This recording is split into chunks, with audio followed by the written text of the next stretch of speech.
Some people meet in quiet places, between the scrape of a mop and the echo of a kick, never knowing that fate has set the mat beneath their feet. In a world scarred by loss, a single act of unexpected kindness can become the first step towards second chances and the making of a found family. If you believe in stories where guarded hearts find trust again, where strength is measured in care, and where love grows quietly in the spaces between, then subscribe to our channel for more heartfelt tales like this one. Now, let's start the story. The first time the snow pressed its cold breath against the tall front windows of the dojo that winter, Ethan Cole was already there, shoulders rounded against the mop handle, methodically sweeping the mats in long, even strokes. The overhead lights hummed a soft electric note above him, reflecting on the polished wood at the edges of the training floor. Outside, flakes drifted sideways under the street lamp's cone of light, each carrying its own pale flicker before vanishing into the shadows. Inside, it smelled faintly of cedar polish and the mild, medicinal tang of disinfectant smells he had come to associate with safety, with the kind of order he could control. The dojo was warmer than it looked from the outside. The floor-to-ceiling mirrors along one wall caught the slow swing of his arm and the slight hitch in his step, an old injury speaking through muscle memory. The limp wasn't pronounced anymore, but it was enough to remind him of the shrapnel that had cut through his leg, and the life that ended in the same moment it happened. He didn't think about that much while he worked, though.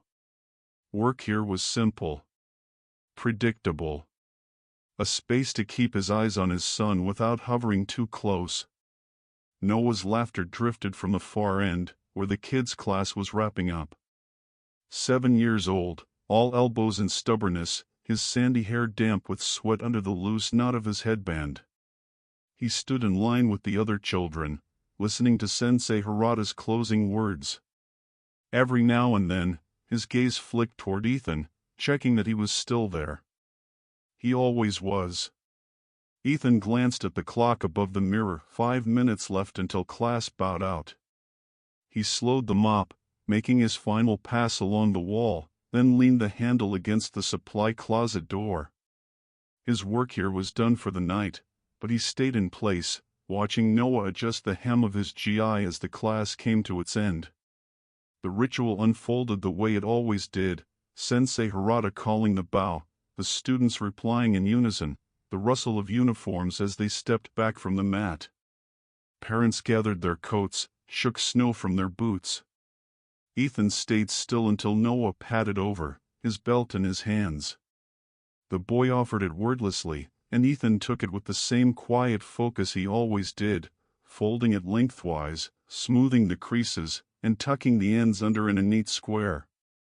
Noah waited until the belt was secure before slipping his small hand into Ethan's. "You stayed the whole time," Noah said, as if there had been any doubt. "Wouldn't miss it," Ethan replied. They moved toward the bench where Noah's winter boots waited, but before they could get far, a sharp crack of a strike against a padded shield turned both their heads. At the far end of the room, a woman stood in front of the heavy bag, her stance low and balanced. The next punch landed with precision and a muffled thud, her knuckles striking through thick wraps. She was dressed in black training pants and a fitted top, hair tied back in a sleek ponytail. The kind of poise that came from more than casual practice radiated off her movements, each strike deliberate, each exhale measured. Lena Hartwell. Ethan had seen her before, in passing, never long enough for more than a nod if their eyes happened to meet. She was always here late, often staying after everyone else had left, her sessions quiet but intense. Most people knew her name, though not everyone knew the details. Billionaire CEO, tech empire, the kind of resume that read like an ambitious dream. None of that seemed to follow her onto the mat. Here, she was just another practitioner, barefoot and disciplined, bowing to the space before she began. Tonight, she was focused on the bag, oblivious to the last few people leaving. Ethan noticed the way she shifted her weight slightly between combinations, the muscles in her arms taut under the fabric of her sleeves. He didn't linger on the sight, Old habit told him to look away when someone didn't know they were being watched. But she noticed him anyway. When she finished her set, she turned toward the water fountain near the supply closet. Their paths crossed with a few feet between them. He stepped slightly aside, holding Noah's shoulder to keep him from walking into her, but as she passed, her sleeve brushed his arm. She glanced down, her eyes steel blue, cool and sharp, meeting his for the barest second. "Sorry," she said, her voice low but clear. Ethan shook his head. "No need." Her gaze flicked to Noah, then back to him, an unreadable expression settling there before she moved on. He caught the faint scent of her, something clean and unadorned, like rain on stone. By the time she reached the fountain, Noah had tugged his hand again, pulling him toward the bench. They dressed in silence. Ethan pulled Noah's hood up snug before they stepped into the night air. Snowflakes clung to his hair, melting instantly on his skin. The cold was the kind that sharpened every breath, but it was better than the wet, heavy kind of winter they sometimes got here. They walked the short distance to the truck, boots crunching in fresh snow. On the drive home, Noah talked about a new kick he'd learned, illustrating it in the seat with little jerks of his feet. Ethan listened, nodding at the right times, eyes on the road. Somewhere in the back of his mind, the image of Lena's controlled movements lingered, not because of who she was outside the dojo, but because of the stillness in her face when she struck. The rest of the week passed in its quiet rhythm. Mornings with coffee gone lukewarm before he finished it, afternoons with errands, evenings in the dojo. Noah thrived under the steady structure of class, and Ethan found something in that constancy too. He cleaned, he watched, he went home. Friday night came with another light snowfall. The mats were empty when he started, his mop making slow lines across the floor. Noah had gone into the changing room already, his small duffel slung over his shoulder. Ethan moved to the far side of the room to finish, and that's when he heard a voice behind him. "You've done this before." He turned, mop still in hand. Lena stood a few feet away, unwrapping the length of cloth from her hands. Her hair was pulled higher tonight, a few loose strands framing her face. "Mopping," he said. Her lips twitched, almost a smile, but not quite. "Not that. The way you move. It's practiced." Ethan didn't answer right away. The mop handle felt suddenly heavier in his grip. "Old habits," he said finally. "Military?" she asked, not as a guess, but as a statement she was already sure of. "Something like that." He leaned the mop against the wall. "Most people don't notice." "I'm not most people." The faintest edge of amusement colored her words, but her eyes stayed steady on his. Then, without another word, she turned back toward the heavy bag and began rewrapping her hands, her movements slow and deliberate. He didn't watch for long. Noah came out of the changing room, hair damp, ready to go. They left without crossing paths again that night, but the echo of her words, "You've done this before," stayed with him, threading itself into the quiet of the weekend. When Monday came, the dojo felt different.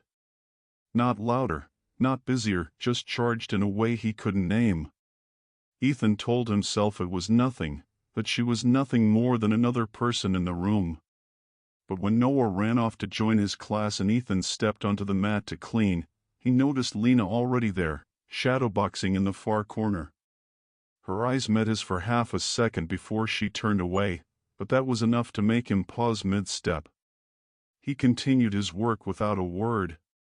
But as the night stretched toward its end, he found his gaze pulled to her again, as if he were measuring the distance between two people who had barely begun to notice each other. By the time the last student left and the sound of the door chime faded, she was still there. Alone on the mat, moving through a kata with the precision of someone who had carved the pattern into muscle and bone. The snow outside fell in soft diagonals, catching the pale glow from the windows. He thought about saying something, about bridging the space between them. But then Noah's voice carried across the room, "Dad, ready?" And the moment dissolved into the familiar pull of his son's voice. He nodded to Lena on the way out. She returned it, brief, unreadable. And though neither spoke, the air between them felt like the opening move of a match neither had yet agreed to fight. By midweek, the snow outside had hardened into a crust that crunched under every footstep. The streets leading to the dojo were lined with ridges of ice, and the air was so sharp it made breath rise in silver clouds. Inside, though, the place was warm and humming, heat from the mats rising into the quiet echo of practice. Ethan moved along the far wall with a rag and a bottle of cleaner, kneeling to wipe the edges where the mop couldn't reach. His limp was easier tonight. The weather had been dry enough to spare his knee from its usual ache. Noah's class was already in full swing. Small bodies darted and twisted under Sensei Harada's watchful gaze, their voices punctuating the air with shouts as they landed kicks and blocks. Ethan had positioned himself where he could watch without hovering, half in the shadow of the supply closet doorway. Lena was here too. He noticed her before she noticed him, working through a series of high-speed strikes with another advanced student. Her face was composed, eyes fixed on her partner, every movement crisp and fluid. There was no wasted motion, no hesitation. It was the kind of focus that left no room for anything else, not for the cold outside, not for the scattered conversation of parents waiting on the benches, not for the man quietly watching her from across the room. When class ended and the noise of the younger students spilled into the changing rooms, Lena stayed behind. Her partner left. Offering her a bow, she returned with equal formality. Then she adjusted her gloves, rolled her shoulders, and began again, this time on the heavy bag. Ethan had just set the rag back into the bucket when she glanced over. "You," she said simply, her voice carrying easily across the space. He turned, brows drawn. "Me?" "Yes, you. You've been standing there watching long enough. Want to make yourself useful?" Ethan straightened slowly, the cleaner in his hand catching a faint gleam from the overhead lights. "I'm on the clock." "I'll keep it under 10 minutes, she replied, slipping her gloves off and tossing them to the bench. "Spar with me." He let out a short, low laugh. "I'm not here to." "You can." She stepped closer, eyes narrowing just enough to make the statement an assessment, not an invitation. "I've seen it. You move like someone who knows what they're doing. That doesn't mean I'm signing up to get knocked around." "Then don't let me." The corners of his mouth twitched, half amusement, half challenge. He could have walked away. He should have. But the calm certainty in her voice lodged under his skin like a burr. He crossed the mat, each step deliberate, until they stood a few feet apart. "No full contact," he said, his tone more rule than request. She nodded once. "Fine." They bowed, and for a brief moment, the noise of the building seemed to fade. He moved first, not aggressively, just circling, testing the space. She mirrored him, light on her feet, eyes fixed on his center. Her first strike came quick, a sharp jab aimed toward his shoulder. He parried with ease, his counter a subtle shift that forced her to reset. She came again, faster this time, and he sidestepped, letting her momentum carry her just past him. "You're holding back," she said, breath steady. "You want me to throw my weight into it? I want you to stop treating me like I'm breakable." Something in her tone, clipped, firm, made him adjust. He tightened his stance, let the next exchange come with more speed. She responded in kind, their movements tightening into a rhythm neither had to speak to understand. After a few minutes, they broke apart. She was smiling now, not wide, but enough to crease the edges of her eyes. "You've done this before," she repeated from the other night. "Once or twice." Before he could step back, the faint slam of the outer door broke their focus. Through the glass, a boy's voice carried in Noah's, followed by the thud of something hitting the ice outside. Ethan moved instinctively, crossing the mat in 3 strides. Outside, a younger student was crouched over his dropped gear bag, one boot sliding dangerously on the icy patch near the curb. Noah stood beside him, arm out, looking uncertain. "Stay there," Ethan called. He stepped out into the cold, his boots finding purchase where the boys hadn't. In one smooth motion, he steadied the kid, retrieved the bag, and guided him back to solid ground. "Careful next time," he said, voice low but not unkind. Back inside, Lena was watching. Not just watching, studying. The sharpness in her gaze was different now, less assessment and more something she wasn't ready to name.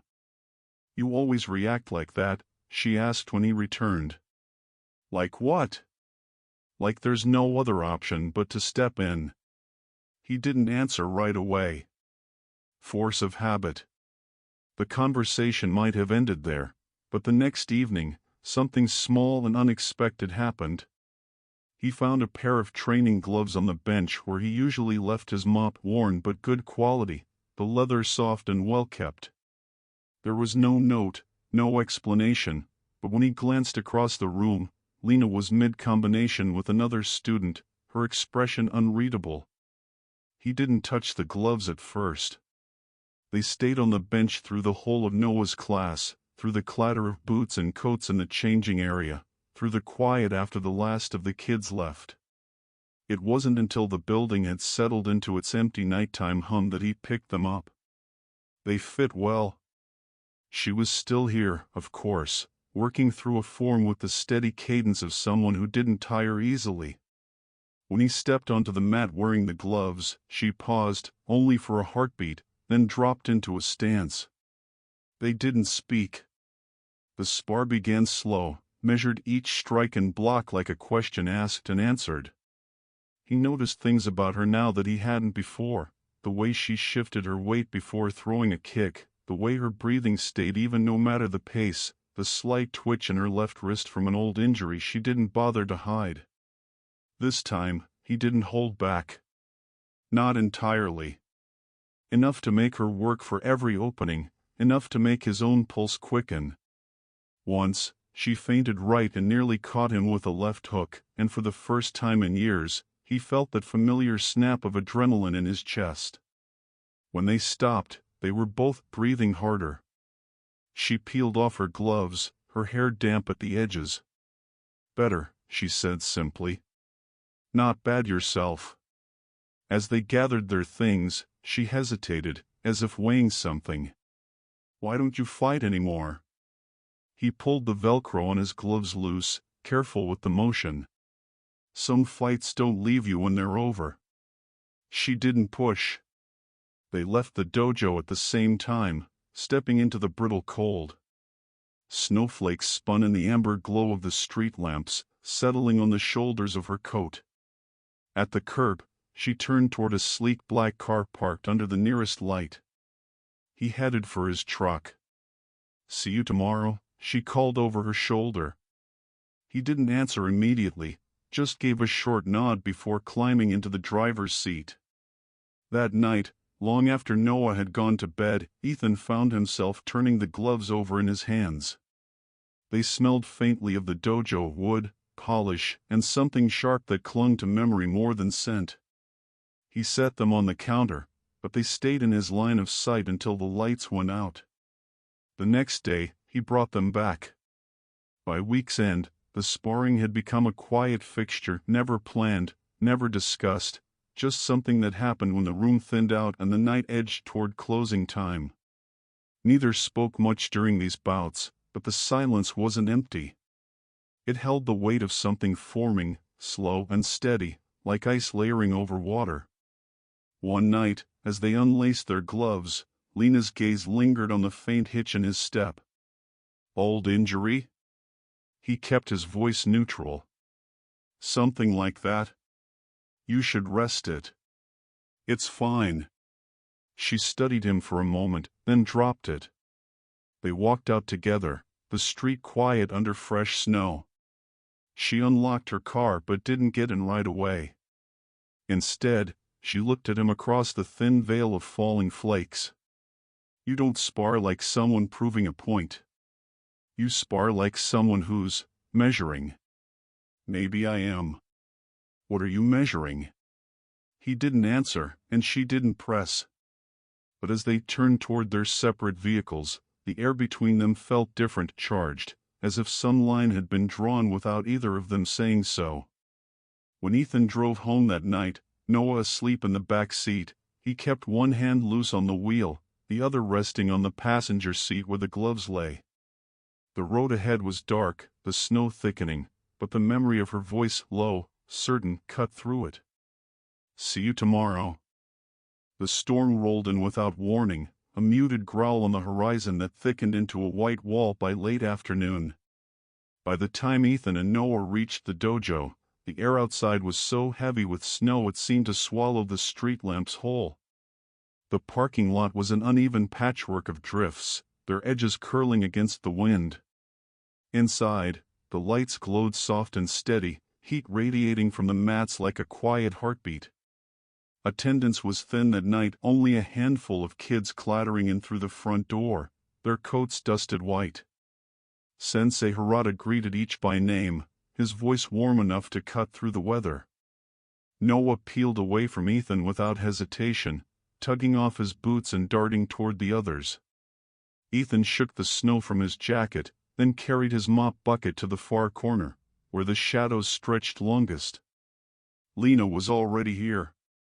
She stood near the center of the floor, speaking in low tones with Sensei Hirata, her posture as composed as ever. Her hair was pulled tight tonight, the line of her jaw sharper under the overhead light. When she noticed Ethan, it was only a brief flicker of acknowledgement before she turned back to the conversation.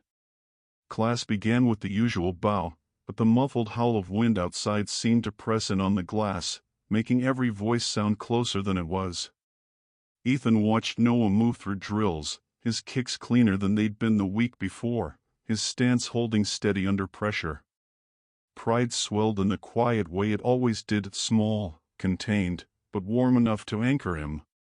Halfway through class, Lena moved to the side of the mat where he was working.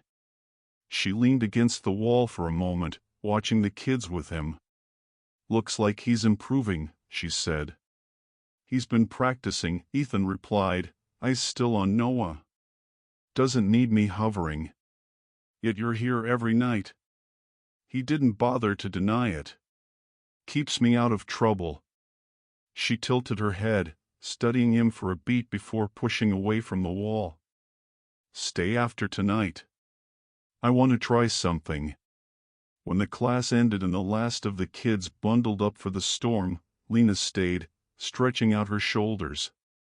Ethan moved the mop to the edge of the mat and joined her, still wearing his work shirt and worn sneakers. What's the plan? He asked. Footwork drills, she said, and there was a glint in her eye, something between challenge and curiosity. They began slowly, mirroring each other's steps, the scuff of their feet muffled by the mat. She moved with a sharp precision that forced him to match her pace. After a few passes, she shifted into a quick combination of kicks and punches, her breath steady, her focus unbroken. You're still holding back, she said between strikes. He didn't answer. Why? Because I know what it's like to go too far. She stopped then, just for a moment, and he saw it, a faint crease at her brow, as if she understood more than she wanted to admit.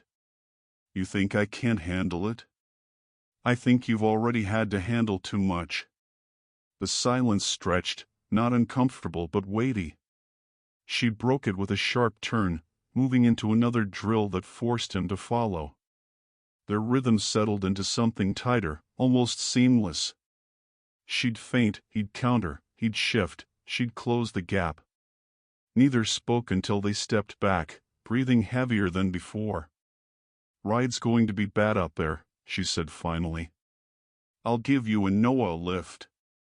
He almost refused, but the thought of walking his son through that whiteout gave him pause. "All right." Noah was still pulling on his boots when Lena appeared by the door. The boy glanced up at her, then at Ethan, waiting for some unspoken approval. Ethan nodded. The drive was slow, the world outside reduced to a swirling tunnel of white in the beams of Lena's headlights.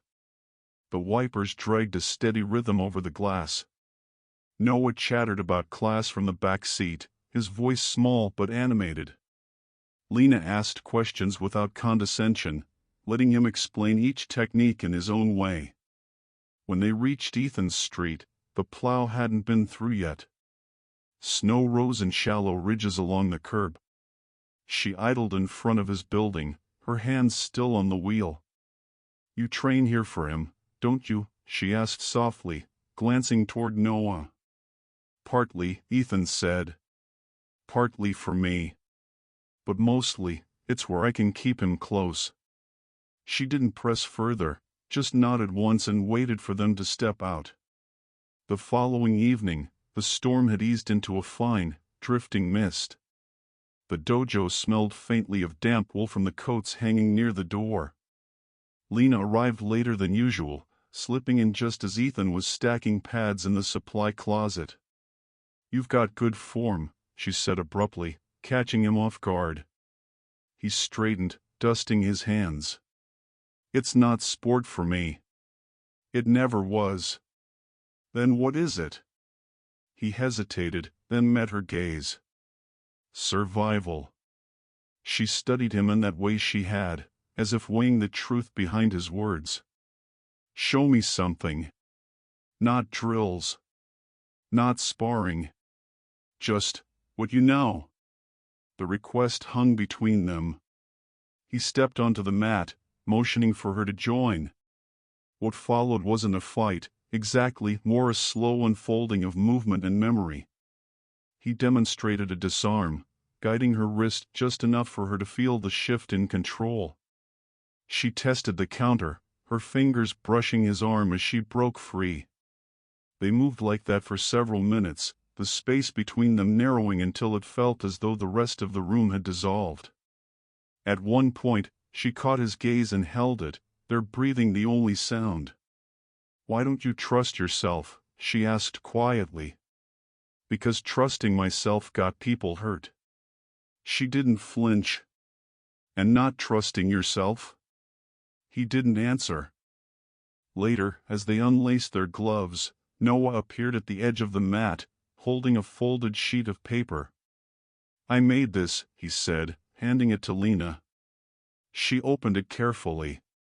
Inside was a crayon drawing, 3 figures standing in the snow, one tall with a mop handle, one smaller with a belt around his waist, and one with long dark hair pulled back.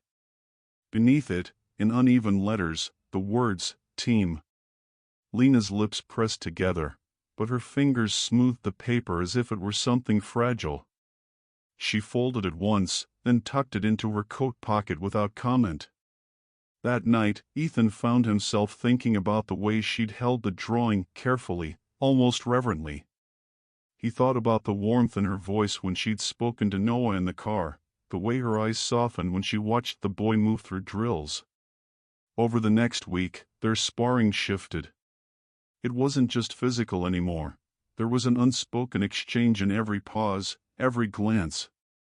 He noticed she'd linger after class even when the weather was good, that she'd sometimes watch Noah's training with the same quiet intensity he did. One evening, she arrived early, placing a small brass key on the bench near his mop. "So you stop leaving your things in the supply closet," she said, as if it were the most practical gesture in the world. He picked it up, turning it over in his palm. "A locker?" "Third from the left," she said. "It's empty."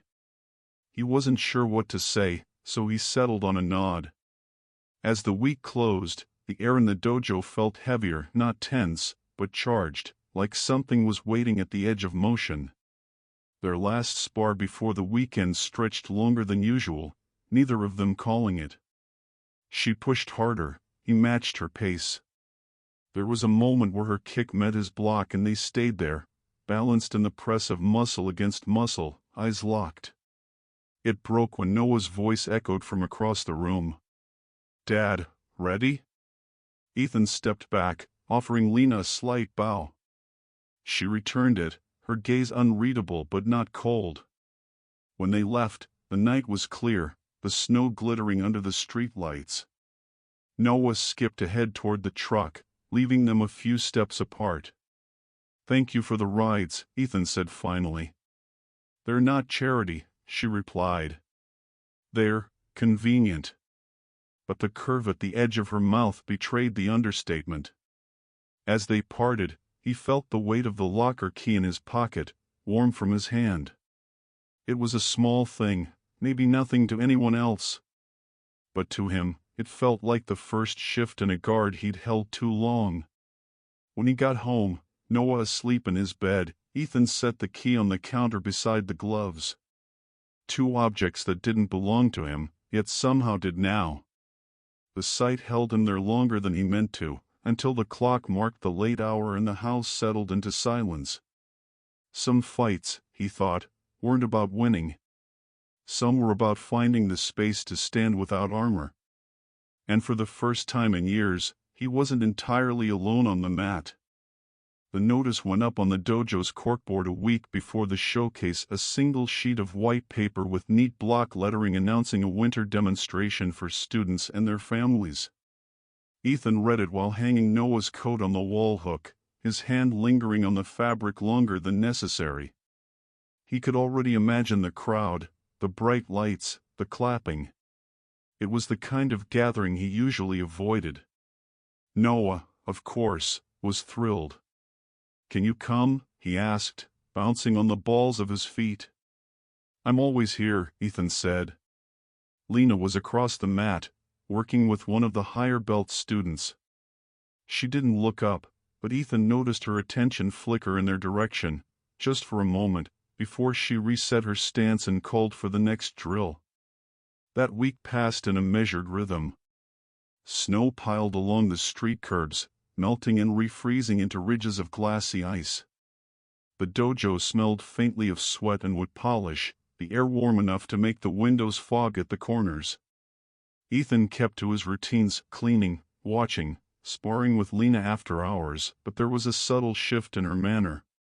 She was sharper in her movements, more deliberate in her timing, as if building towards something unseen. 2 nights before the showcase, she caught him between rounds. "You should be there on Saturday," she said. "I told Noah I would." "No," she clarified, "I mean on the mat." He frowned, unsure if he'd heard right. "I'm not a student here." "You don't have to be." She tightened the wrap on her wrist. "I signed up for a sparring demo. My partner just canceled." He shook his head, the answer ready. "Lena. You've been training with me for weeks. You know my timing. I'd rather have someone who won't treat it like a fight to the death. I'm not much for an audience." She studied him, expression calm but eyes steady. "Neither am I. But sometimes it's worth it." He almost said no. He almost told her the crowd, the lights, the attention, it wasn't for him. But the thought of her standing alone in that circle, with no one on the other side, felt wrong in a way he couldn't quite name. "All right," he said finally.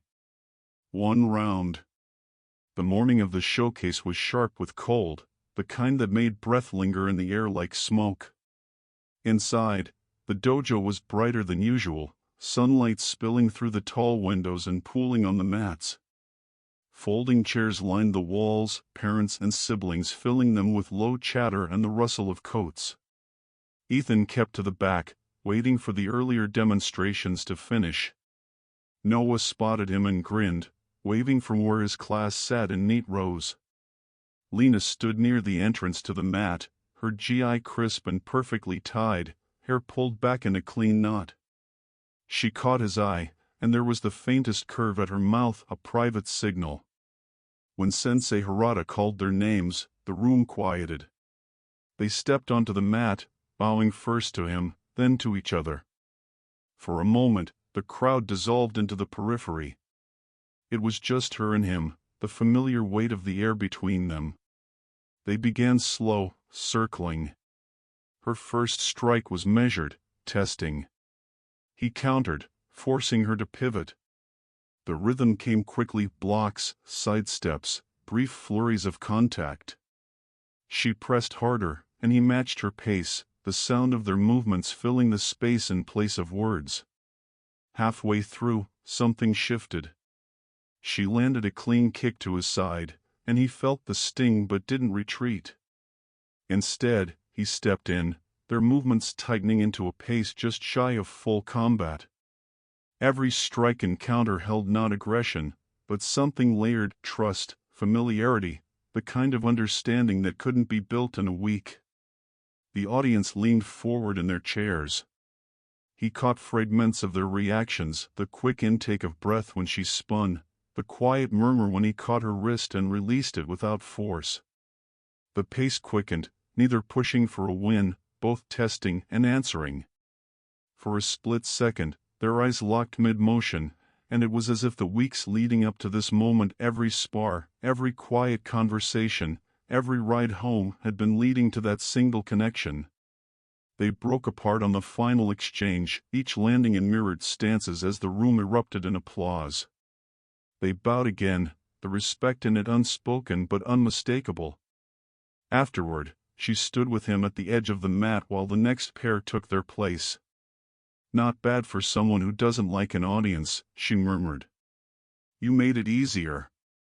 She glanced at him, something soft in her expression now. "You didn't hold back." He shook his head. "Not this time." The rest of the showcase passed in a blur of demonstrations and applause. Noah's group went on, his punches landing solid, his bow at the end precise. When it was over, people lingered to talk, to take photos, to gather belongings.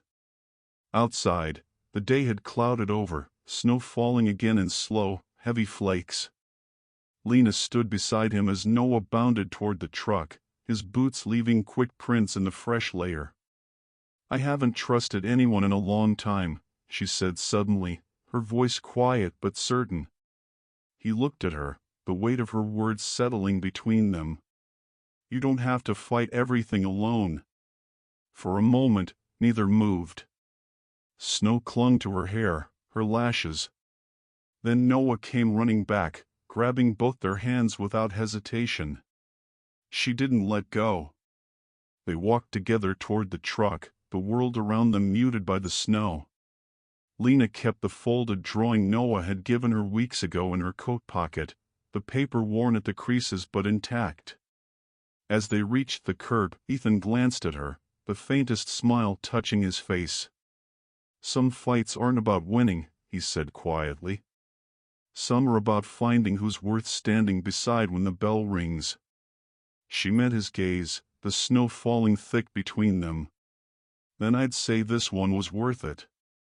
The three of them climbed into the truck, the heater humming to life as the windows began to fog. Outside, the snow kept falling, soft and endless, covering the world in a clean, unbroken sheet.